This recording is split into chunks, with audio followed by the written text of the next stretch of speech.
this is going to be a yap session. There's no notes, there's nothing on my screen, just like I'm yapping straight to you. And why I'm doing this is because a lot of the audience, a lot of people that listen to me, that follow me, all of that stuff are not in my ideal client profile section, which means they can't afford working with me. And a lot of them are looking to do SEO still with a low budget. So I'm gonna give you like the raw, unfiltered way on how to do SEO without really spending a lot of money, or without really like hiring somebody to do it. I know a lot of you are working with like a $500, $1,000 budget, $1,500 budget, and you guys go and hire a freelancer to do some technical SEO bullshit on your site, and really, it's not going to get you anywhere. What I would rather tell you to do is use that money or whatever you have to actually get some deliverable assets to your site that you can pay for, that will actually push your SEO forward, instead of spending it on a crazy expensive agency or crazy expensive freelancer. And the problem is mainly is because the barrier of entry of freelancers and SEOs in general is non-existent. Anybody could just claim they're an SEO expert, but they don't know what they're doing at all. So that said, I'll give you a few tips, some raw, unfiltered ways to do SEO, like unhinged, don't give a fuck ways to do SEO, so you can get your first orders in, your first money, and get some traction and gather signals and really start investing in SEO in a more regular way, and really just make SEO pay for itself. So where do you start? How do you start? And I'm gonna just keep this for ecom brands because that's what I do. That's what I have most experience in. So I'm just gonna keep it super raw. And matter of fact, I'm gonna put this in the middle so you guys can see me straight. So first things first. One, don't spend your money, like I say, $500, $1,000, whatever you have. Don't spend it on freelancers or anybody that will promise you results or anything like that. Learn the craft yourself, because one, if you learn it, you'll know who's doing a good job and who doesn't know what they're talking about. And two, you'll get you get more value for your money, especially at the beginning. So let's say you start for $500. $500 will not allow you to compete with the big dogs on the search. And usually the big dogs are looking for big opportunities. But that doesn't mean you can actually get anywhere or get anything from the search. That means that the opportunities you're going to have to go after are going to be less important and less exciting.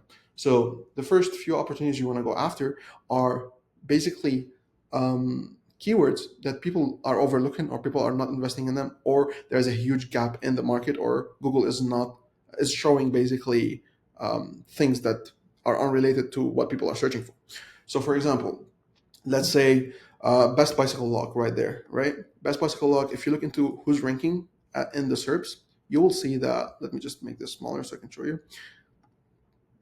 Okay, so you will see that there is a reddit.com, which means there's a forum. And when forums are showing up, it means that there's a lack of useful content for that keyword. Second thing is there's a YouTube video. Tells me again that there's not enough web links for that. Another thing that tells me that this is a weak keyword or a sub keyword is that there is a 0DR website or a 0 AS or authority score page that's ranking on in the first 10 spots, and then there's another one with 10, and then there's another one with 5. So these are the opportunities you want to go after. And how do I know that?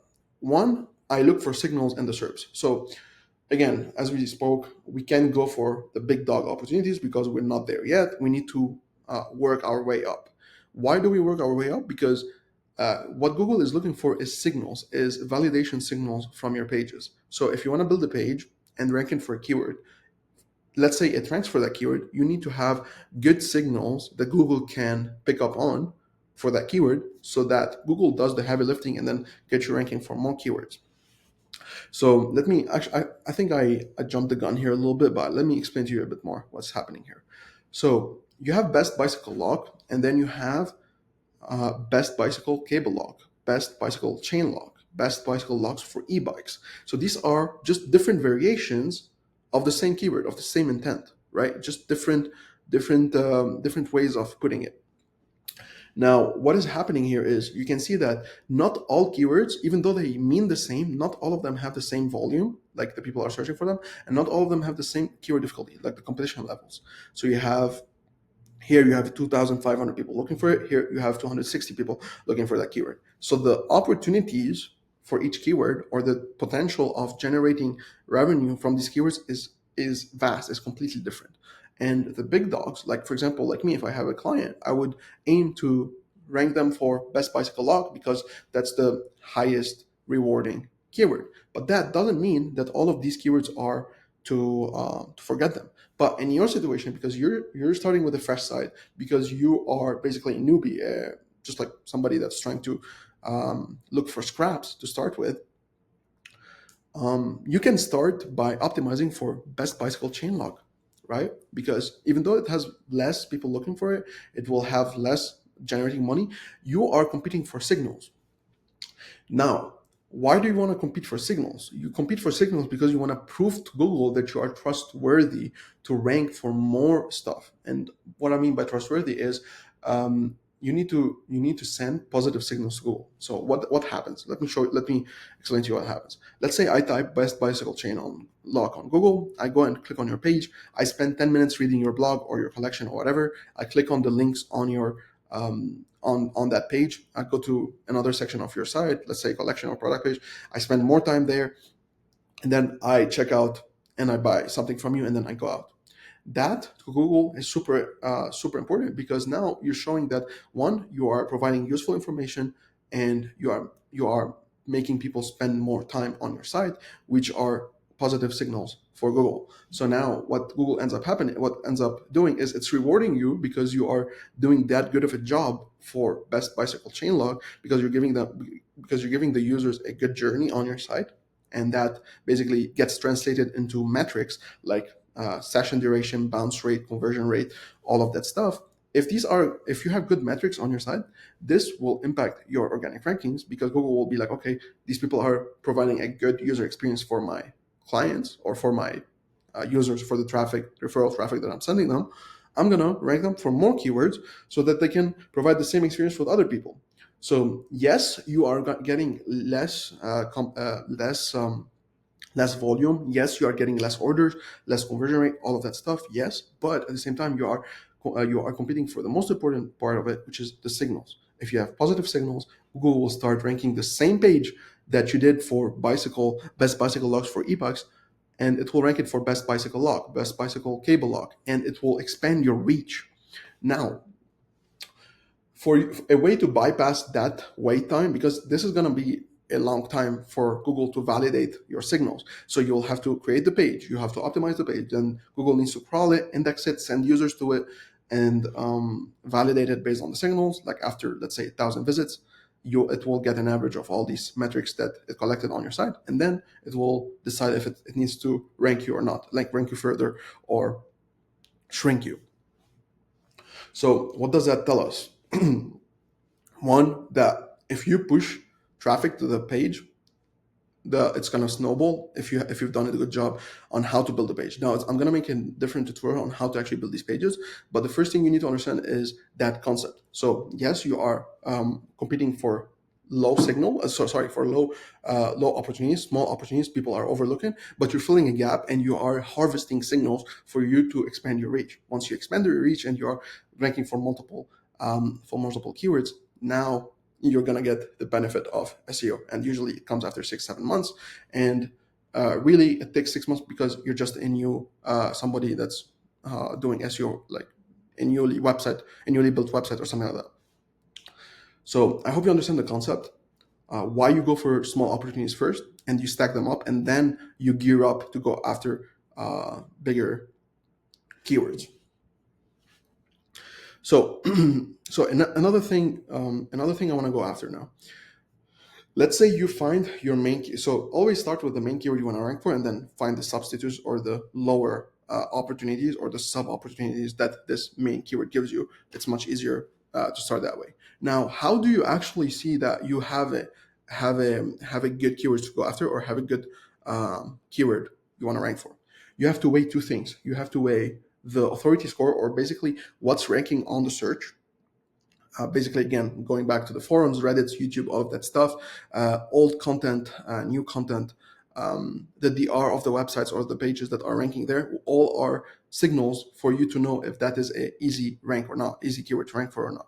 So it's not actually the KD the keyword difficulty that's telling you if it's easy or not. It's more what's ranking there, the websites. Let's say you have a authority score of 10, 5, 0. It tells you that there's gaps in that SERP. If you see forum links, all very old content, all of these things will tell you that this is a good, you have a good chance to rank in the first page.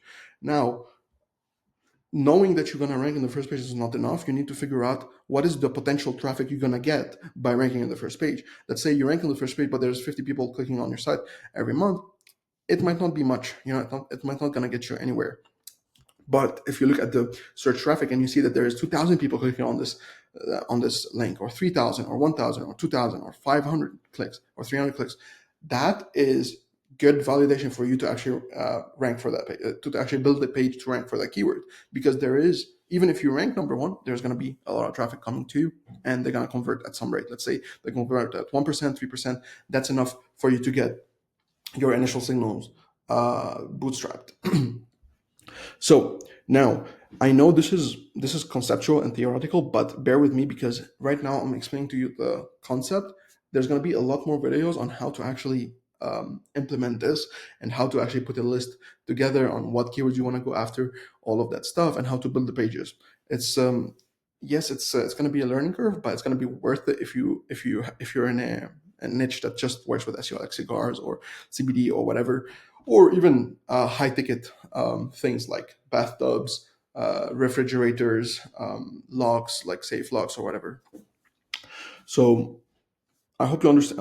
I'm gonna take a quick pause right there just for you to understand everything I said. Again, just to recap it real quick. You go for lower opportunity things because they are, one, easier. Two, you have more chance to find gaps in these because there's less competition. People are not creating pages just to target these keywords. So that's where you come in, and then you take up those opportunities and start racking up the signals, because the signals, once you get your first few visitors, these signals are going to start racking up, especially if you're doing multiple pages at the same time.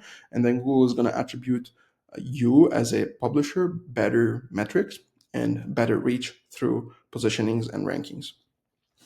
So that's the first concept. Now, the second thing I want to tell you is, when you are building these pages and when you are building these pages to rank for these keywords, and you're actually like going through designing the page, writing the page, developing the page, whatever you're doing, right? You want to make sure that you are not reinventing the wheel. Whatever you see here, right? You just need to do it a little bit better, and you can use, you can regurgitate the same content that's ranking there, and of course you can use AI now. Now AI, just purely AI generated articles or pages, they're not going to rank, but what's going to happen is you need to edit these pages. You need to put some time into putting images into the blog, putting some links, putting all of that stuff into that page so you can make it a polished product so it can work, so it can rank. Okay, so that's how you do it. Now, that information is going to be all right. It's going to be enough for you to get started, but then there's a few things you need to be aware of. And these are, one, your authority cluster around that topic, and two, what is it going to be? Oh, I forgot. Never mind. So the first one is your authority cluster. What that means is, let's say you want to rank for best bicycle chain lock. That's going to be your low opportunity, your small opportunity to go after.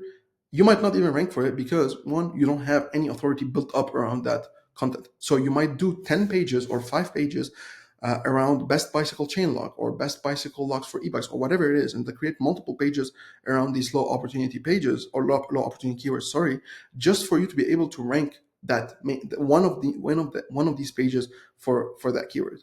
What that means is, usually there's two things that's gonna dictate where you're gonna end up after you create a page. One, how many pages that are pushing the same authority as you. For example, how many pages do you have around a certain topic, which means 10 pages around bicycle locks or 10 pages around bicycle in general is going to help you get ranking faster for that page you're gonna be able to rank for, just because you have built up authority around that topic on your site.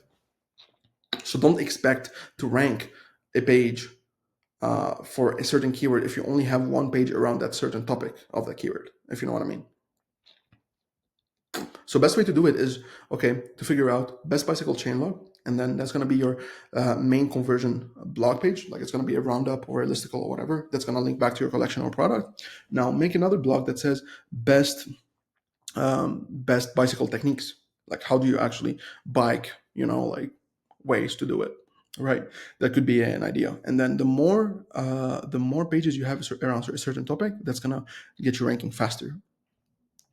So now that you understand that's the second point I want to explain to you, is that there is a multiple page types. So now when you define a keyword, let's say best bicycle logs for e-bikes, you want to look into the type of pages that is ranking there. So you can see here that in Reddit there's a gallery. That's probably a blog. Here it's a collection, another collection, another blog. Now what you want to do is you want to make sure you want to replicate the same page, the same type of page, because for you to get money through search, there's two pages that are going to be the ones that you need to focus on the most. The collection page, like just like that. Let me show you real quick.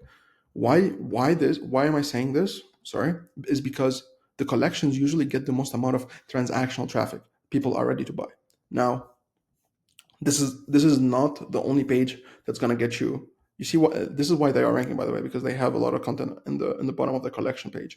Now, what makes you rank? Sorry, what gets you to rank the collection page? This is like the best case scenario, but also not only the collection pages will drive revenue, blogs that are transactional, that are ranking for transactional keywords, and the blogs that are ranking for transactional keywords are roundups and listicles.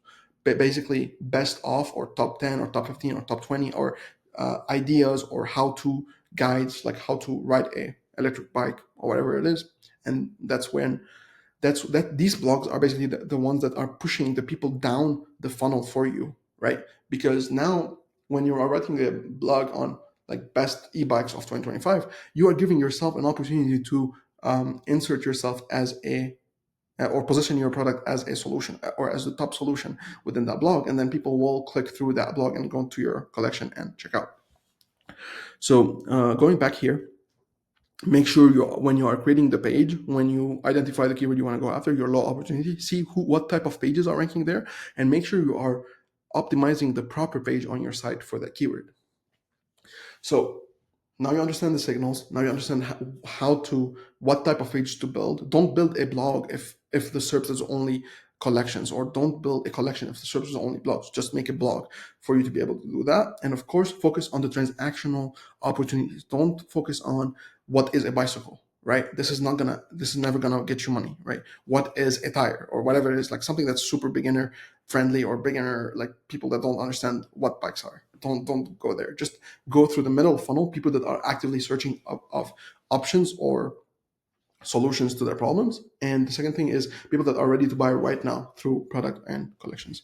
Now, of course, the same methodology, optimize the right page for the right keyword. If you end up optimizing the right keyword for the wrong keyword for the right page, the wrong page for the right keyword, you're going to end up nowhere, because your page is not going to rank. Even if you build 50,000 backlinks to that page, it's not going to get there.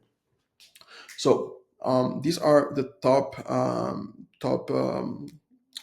tips and tricks like I use to kind of get started with like when I used to first have like clients with no money or with no budget. That's what I would do, because the $500 that they would give me, I would be kind of like spending my time doing that. So if you do that process and figure out, let's say you open a sheet and then start putting the keywords that you want to go after that are transactional, and then map every keyword with the page type. So let me show you real quick. I don't want to leave you hanging right here. Sheets.news. So let's say you say best by bicycle log. And then the next one is going to be best log for e-bike, etc. That's going to be your keyword, your low up keyword. And then this is going to be your page type. And maybe might as well log in your traffic potential, like how much traffic can you get there. And then of course, add a, the DR, the minimum DR. And that way you could put like here, this is a blog. and it's a roundup. Here it could be collection page. Here it could be blog slash guide, like how to. And then once you are able to locate these, you map them out by the page type.